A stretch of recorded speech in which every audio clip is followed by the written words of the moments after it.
अब रुक करते हैं चीनी के बाजार की तरफ, क्योंकि यूरोप के चीनी बाजार में बड़ा बदलाव आने की आहट है। कई सालों तक रिकॉर्ड उत्पादन और सस्ती चीनी के बाद अब वहां भी सप्लाई घटने लगी।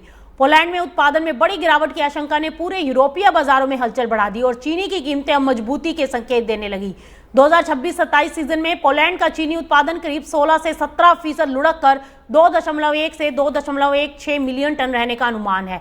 और इस गिरावट की सबसे बड़ी वजह यूरोपीय संघ में शुगर बीट का रकबा 8 से 9% कम होना बताया गया। शुरुआती सीजन का सूखा और फसलों में बढ़ता रोग प्रकोप जो है वो भी इसका कारण माना गया। और यूरोपीय आयोग के अनुमान के मुताबिक पूरे यूरोपीय संघ का चीनी उत्पादन घटकर 14.1 से 14.2 मिलियन टन रह सकता है, जो पिछले सीजन की तुलना में करीब 15% कम होगा।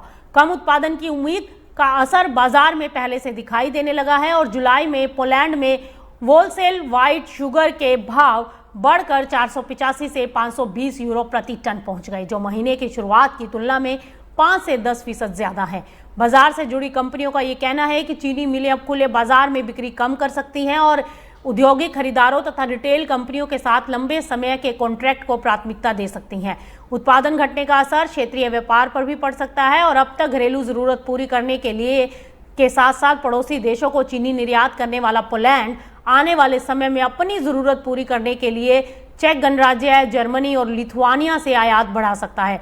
तो कुल मिलाकर यूरोप का चीनी बाजार अब अधिशेष सप्लाई से निकलकर संतुलित बाजार की ओर बढ़ता दिखाई दे रहा है। अगर मौसम में सुधार नहीं हुआ और शुगर बीट की पैदावार उम्मीद से कम रही तो 2026-27 सीजन में खासकर मध्य यूरोप में चीनी की कीमतों में और तेजी देखने को मिल सकती है।